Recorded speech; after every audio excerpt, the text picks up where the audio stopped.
Agora, na Massa FM, coisas que eu nunca te contei. Massa FM. Vem ouvir a história para logo na sequência você comentar pelo WhatsApp 11-3509-9290.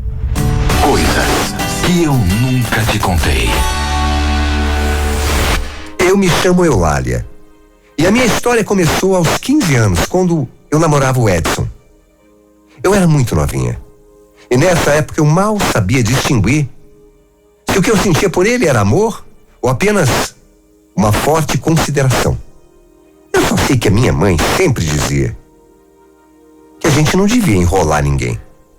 Ou a gente gostava pra valer, ou dizia a verdade, pra não tomar o tempo da pessoa, sabe? E com 8 meses de namoro, nós tivemos assim uma briga boba. E aí ficamos sem conversar. Eu confesso que pra mim aquilo não fez diferença nenhuma. E 2 dias depois eu fiz algumas escolhas. Talvez erradas na época. Eu fui com algumas amigas numa festa que estava acontecendo ali no nosso bairro. O Edson também estava na festa, com amigos dele. Bom, cada um ficou na sua. Eu comecei a circular com as minhas amigas pela avenida, saí da festa. Depois comecei a passear com elas. E um dia a gente foi ali na avenida onde estava acontecendo um show de alguns cantores. Tinha muita gente misturando ali, sabe? Bebida, conversa. E eu estava ali no meio daquela multidão. E foi ali que eu encontrei quem seria o grande amor da minha vida. Bom, na verdade a gente já se conhecia. Eu já tinha visto ele outras vezes. O nome dele era Luiz Carlos. Ele fazia parte do grupo de teatro da igreja. Eu confesso que ele era um pouco assim antipático. Mal cumprimentava a gente. Mas eu achava ele lindo. Com seus cabelos encaracolados, um par de olhos verdes que chamavam a atenção de várias meninas, inclusive. Mas apesar de admirar a beleza dele, eu não olhava o Luiz com outros olhos. Afinal, eu tinha namorado. Só que dessa vez, esse encontro, por acaso, foi diferente. Luiz abriu um sorriso. Eu fiquei parada na frente dele. E ele então fez algo que eu não esperava. Antes que eu tivesse qualquer reação, ele me puxou assim e me tacou um beijo. Na verdade, um beijo daqueles. E foi ali, naquele momento, que eu me apaixonei por ele. Sabe, eu estava tão feliz. E logo na semana seguinte, eu segui o conselho da minha mãe. Procurei o Edson, entreguei o anel de compromisso que ele havia me dado. E é claro que ele ficou chateado comigo. Mas eu tinha que ser sincera. E ali, falando tudo pra ele, ele acabou entendendo.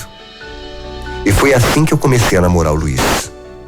E pra minha surpresa, 15 dias depois, eu fiquei sabendo que o Edson estava namorando com a minha irmã. É, com a minha irmã. E era estranho. Porque a gente começou a se encontrar na casa dos meus pais. Apesar de ser uma situação meio esquisita, aqueles encontros foram se tornando cada vez mais comuns. Porque naquela época tinha que ser assim, namorar em casa. Infelizmente, Luiz era muito ignorante. Já o Edson, brincalhão. Mas o Luiz não tolerava as brincadeiras dele. Tanto é que uma vez, ele até partiu para agressão física mesmo. E daquele dia em diante ele resolveu cortar qualquer proximidade com o Edson e com a minha irmã. O que era natural, né? Com o tempo ficamos noivos e a minha irmã e o Edson também ficaram noivos. E foi aí, meu amigo, que começou o tormento na minha vida. Olha, Eulália, eu não sei como é que você vai se virar, mas eu não quero saber desses dois aqui no nosso casamento não, viu? Ah, Luiz. Pelo amor de Deus, né? Para com isso, que besteira. Ele tá com a minha irmã, ele tá feliz. A Fátima era minha irmã. Eu não posso fazer uma coisa dessas. A gente não se sente assim, à vontade, falando isso pra uma irmã. Como é que eu vou proibir ela de ir no nosso casamento? Você tá louco? Que insegurança boba. No final das contas, nós nos casamos e mesmo contra a vontade do Luiz, a minha irmã e o Edson foram, claro, no nosso casamento. 1 ano depois eles também se casaram. Só que o Luiz não permitia que eu frequentasse a casa dos meus pais. Detestava a ideia de ir e encontrar de repente com eles lá. Com o tempo, ele começou a me proibir de ir na casa dos meus pais, sozinha também. Se ele não quisesse ir, tudo bem, mas eu proibir? Não. Eu comecei a ficar assim, sabe? Incomodada com aquela situação. Era uma bobagem essa inimizade dos dois. Com 3 meses de casamento, eu engravidei da nossa filha. E eu lembro até hoje que o Luiz guardava tanto rancor, que nem avisou a minha família quando eu fui pra maternidade. Só que, pra minha irmã,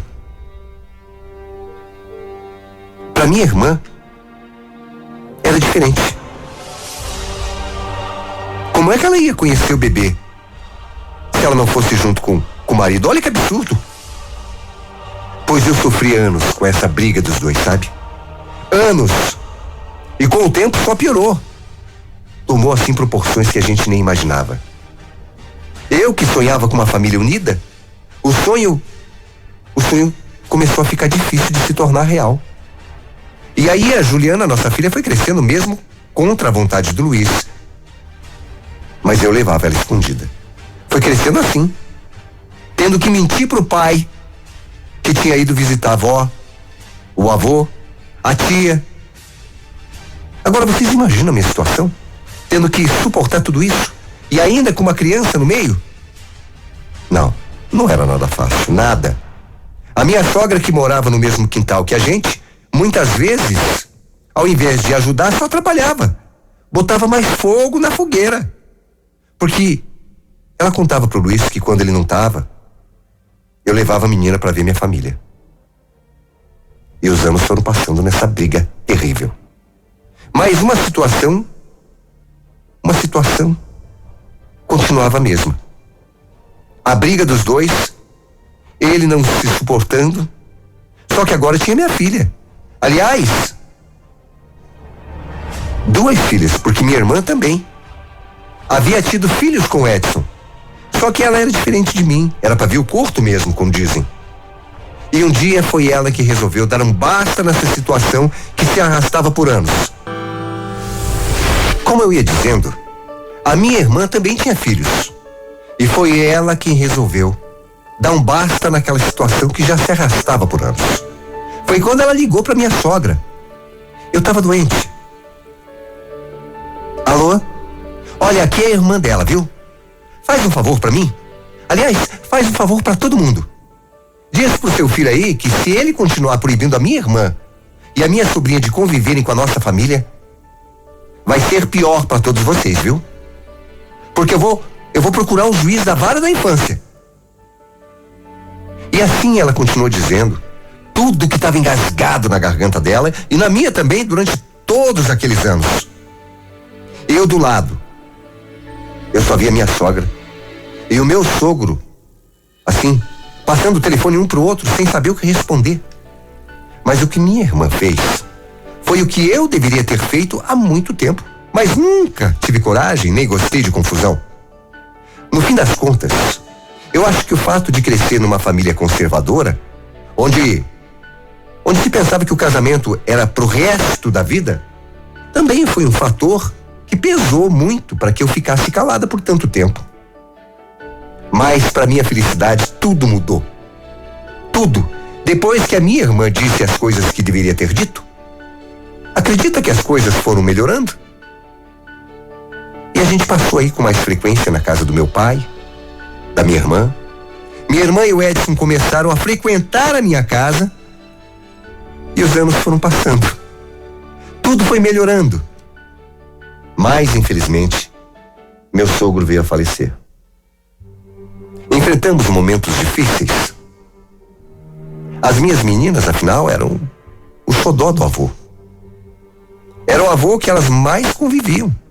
Juliana, minha filha mais velha, foi a que mais deu trabalho. A que mais ficou revoltada. Mas fizemos de tudo. 5 anos depois da perda do avô, Juliana também já tinha se tornado uma adulta. Teve um filho, o Vitor Hugo, que foi o meu primeiro netinho. E 2 anos depois ela teve um outro menino, o André. Os dois são a alegria das nossas vidas. Infelizmente, hoje, Juliana não se encontra mais entre nós. Partiu também para outro plano em 2017. Pegou uma bactéria num procedimento cirúrgico e acabou falecendo. A minha filha caçula hoje já tem 27 anos, é casada, mas ainda não tem filhos. E os sobrinhos, filhos da minha amada irmã que se foi, são o maior xodó dela. Todos nós ainda sofremos com a falta da Juliana. E ainda depois de tanto tempo a gente ainda não se acostumou. Minha sogra também acabou falecendo. Mas apesar de todas as dificuldades que eu passei, eu acho que eu aprendi a conviver, a entender melhor tudo que está acontecendo ao longo desse tempo, sabe? Tanto meu marido quanto meu sogro e a minha sogra eram muito ciumentos e sentiam pelas nossas filhas um amor exagerado, que com o tempo foi se dissolvendo. Hoje, a minha vida, que era turbulência, se transformou em harmonia. Harmonia entre as duas famílias, que bom. Eu acredito que a vida tem um propósito. Tem seu tempo de acontecer. Mas se não fosse a minha irmã, sei lá. Talvez aquela confusão ainda tivesse acontecido. Sei lá, ou acontecendo. Claro que a vida não é fácil. Claro que conviver sem a perda da tranquilidade, sem o amor que eu tinha por minha irmã, pelas pessoas do meu convívio, ainda é difícil. Só quem é mãe sabe o que é perder um filho. Só quem já perdeu uma irmã sabe o que é perder uma companheira, uma amiga, uma confidente. Eu agradeço a Deus. Sou grata por todos os meus amores, meus netos, as minhas filhas, ao Luiz, meu grande amor. Sabe, a gente acabou de completar 30 anos de casado. Se minha irmã fosse viva, nossa Juliana completaria 36 anos. Mas com força e fé, eu vou enfrentando mais esse desafio. Porque, como eu disse, eu nunca vou esquecer de uma frase que eu recebi escrita num cartão de presente da minha melhor amiga, minha irmã, que disse o seguinte, em poucas palavras: quem ama de verdade sabe que o amor verdadeiro pode tudo. Tudo sofre, tudo crê, tudo espera, tudo suporta, mas tudo no seu tempo. Minha irmã, hoje eu sou feliz.